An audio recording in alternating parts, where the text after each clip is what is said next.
your book, Marxist-Leninist Perspectives on Black Liberation and Socialism, I had just finished it a couple, I believe, less than a month ago, and it was an incredible read. I mean, you really do outline a critical moment in history. Well, first, you do a sweeping history of the communist movement. You do something very important, which I think is lost on a lot of the movement right now, which is you really analyze the national question and its relationship to Black people in the United States. And so I wanted to ask you, what was your motivation for writing the book, and what do you think those of us in the struggle right now can learn from your particular focus in it? Well, I've been in the communist movement a long time. I joined the Communist Party back in the mid '70s, and 1976 to be exact. After I came out of prison, and I considered myself a communist before, before then. Uh, I started considering myself a communist around 1966. But anyway, my point is this here is that the whole entire time I had been in the Communist Party, I had considered this one of our weak points, and that was the position on the national question seemed to me to be very unclear. You know, Mm.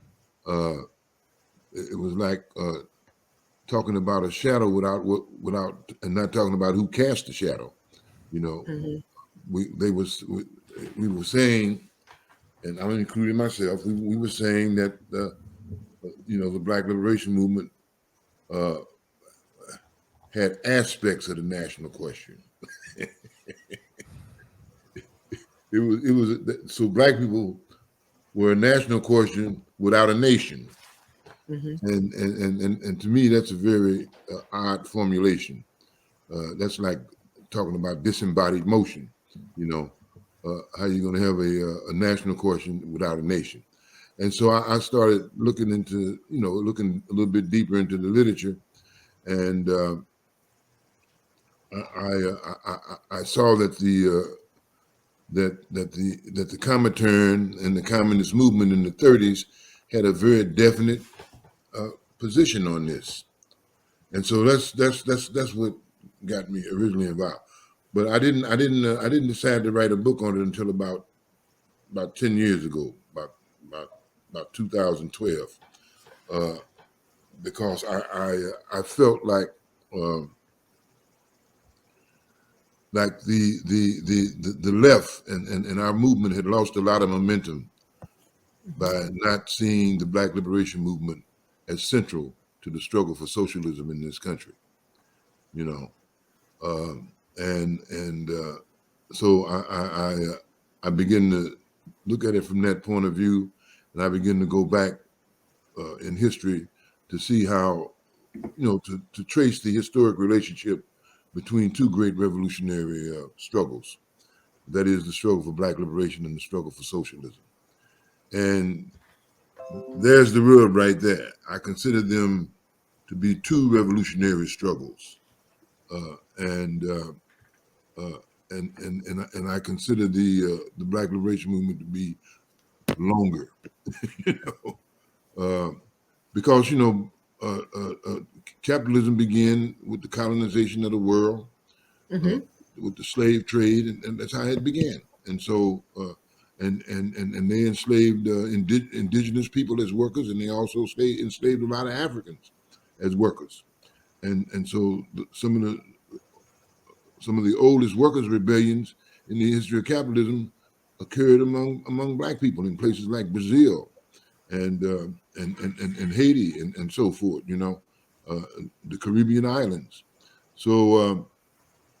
So I thought it would be productive to look at this at this history, and and so we did, and that's how this book came about. We looked at the history, and I want to start with two interesting quotes. You know, uh, one is from Karl Marx, and the other one is from the Communist International. that was formed after the Bolshevik Revolution. The Communist Manifesto says workers of the world unite. Now, if I didn't know about the subsequent developments of Marxism, I might have fallen for what everybody else fell for, and that was he was talking about white workers. But he wasn't talking about white workers. He was talking about workers of the world. And when I read the first volume of Capital years later, it became very clear to me that he was including in that black workers in the colonies, and indigenous people around the world, because he says in the first edition of Capital that labor in a white skin cannot be free if it's branded and sold in a black skin. That was what Karl Marx says. That was the position taken by the First International. And if you read the letters between him, Ingalls, and Lincoln during the Civil War, that point is made over and over and over again. There's all kinds of documentation. W.B. Du Bois used a lot of this documentation when he wrote Black Reconstruction in 1935. There's a whole lot of documentation showing that the International Workmen's Association not only took a active public position against the Confederacy during the Civil War, but they had workers in England that refused to load Confederate ships or unload them, and so there was that kind of solidarity being expressed, and there's very little about that in history books. In fact, virtually nothing, So what happened? What happened was around 1871, shortly after the Paris Commune, the First International dissolved. And when it dissolved and the Second International emerged, the Second International did not recognize that fundamental position that Marx and Engels put forward, that labor in a white skin cannot be free if it's branded and sold in a black skin. They ignored that. They did not. The social democracy that rose in Europe and the socialist parties that came about in the United States did not fight racism. And the Third International, when they first came about, they recognized that, because I want to read it. I quoted right at the beginning of the book. If you don't mind, you mind me reading it? No, go ahead. Yes, please. It says, this is after the Bolshevik Revolution and when the Third International was formed. It says, the Communist International breaks once and for all with the traditions of the Second International, which in reality only recognize the white race. The task of the Communist International is to emancipate the workers of the whole world. And then it goes on and talk about, in the language of that period, it goes on to say that in its ranks are fraternally united men of all colors. So, and if you read Stalin's Foundations of Leninism, he says the same thing when talking about the national question in that document. He says that the national question, as it was being addressed by the Social Democrats, they only dealt with white people. They dealt with Ireland, Poland, places like that. The people in the colonies and black people in the United States were not dealt with. And so, in my book, I'm saying that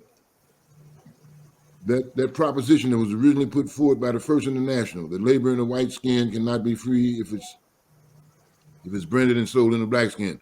I'm saying that is part of the revolutionary essence of Marxism, and that revolutionary essence was violated and betrayed by the Second International, and it didn't get restored and brought back until the Third International emerged after the Bolshevik Revolution, because the Bolshevik Revolution recognized that there was no road to socialism without a national liberation movement, without the freeing of the colonies and the nationally oppressed people under capitalism imperialism.